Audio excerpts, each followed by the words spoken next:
Hello everyone, how's it going? So yeah, we're getting another price hike, and this time it's coming from Microsoft.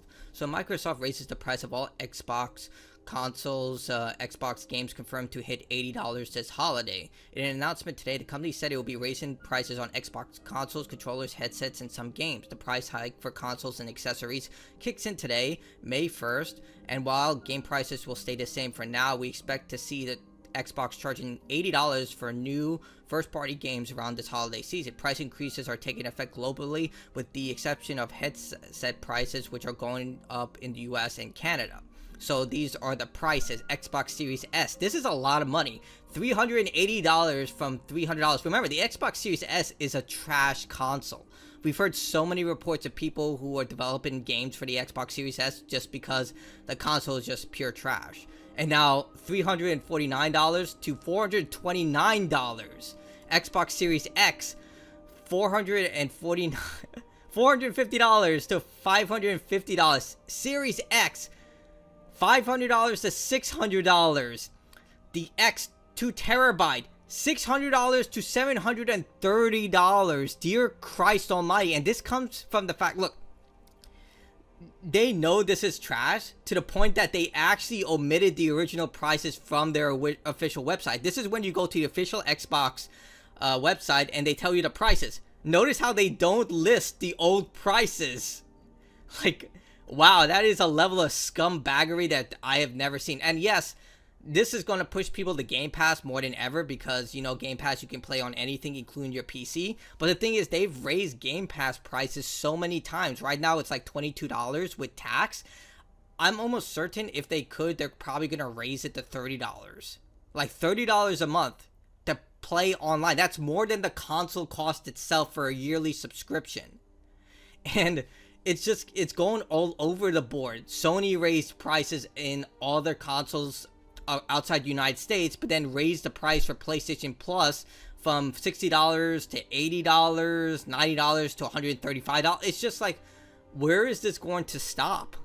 Like, at this point, gaming is a luxury product at this point. Like, who's going to be able to afford a console? Like, at this point, you might as well just spend a couple of grand on a PC and go to Steam right now. Like, you are pushing people towards the high seas at this point.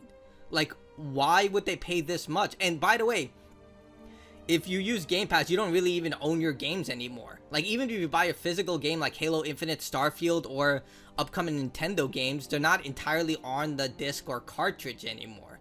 So, like, you won't own anything and you'll love it. And they're just pushing you to this all-digital future even more and more. Even consoles nowadays are not coming with disc drives. You have to buy an external disc drive or something. It's just like, and they're expecting you to pay these absurd prices. Look at this. Controllers, 65, 70. It's just like, and they're going up. Look at these freaking prices. Who's gonna pay all of this? Like, at this point, you might as well go to those discount Amazon warehouse deals and buy a $20 cheap RGB headset. It's just like these official products don't even operate to the same level as third-party products at this point. Like, I bought this Razer controller, this one, for $80. It's lasted me for over 2 years. Whereas when I buy an Xbox controller, it would probably last me a year at tops before drifting starts to become an issue. Like, that's true for almost all console manufacturers. I'm sure a lot of people have dealt with this, where the first year, the controllers are made of high quality material, but then later on, like a year or two later, they use the cheapest material possible and the controls decay much quicker. So, the amount that people are, like, the Switch 2, like, this is a $450 console, and they raised the prices of all their accessories after the big tariff situation with Trump.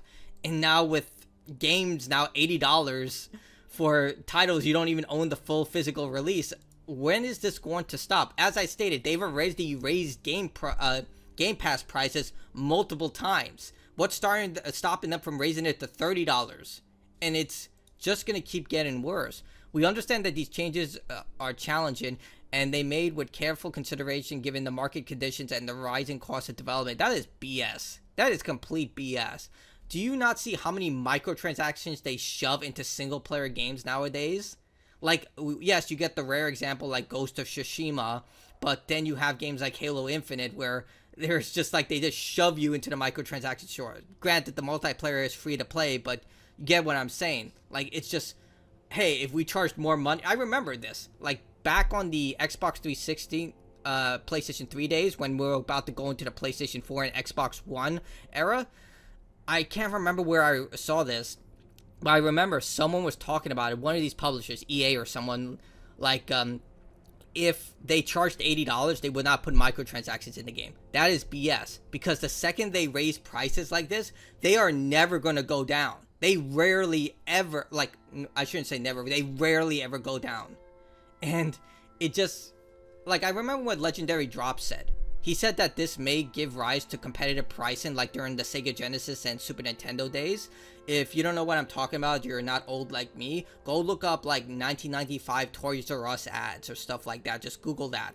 And you'll see that games priced differently based on who developed it and who published the game. So Nintendo properties would be like $80, $90. Yes, that's very expensive back in the day, absolutely. But then there would be cheaper options like for $49.99, and there would also price games that were older. This is back in the day when Nintendo actually put discounts on their games.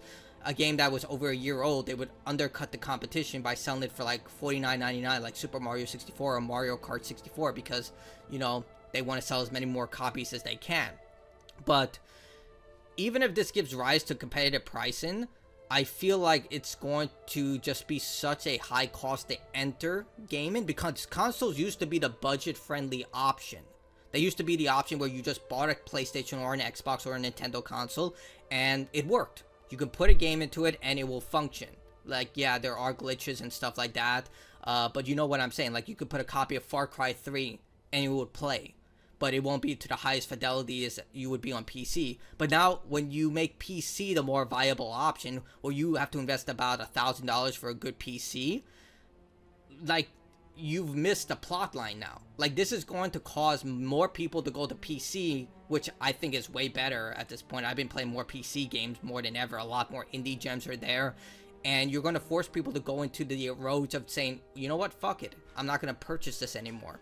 And it's just going to get worse and worse. So tell me what you think about this in the comments below, because I don't see this getting any better. This is going to get even more. Like, I'm banking that there's going to be a Game Pass increase to $25 to $30 soon. Like, oh my god, this is bad.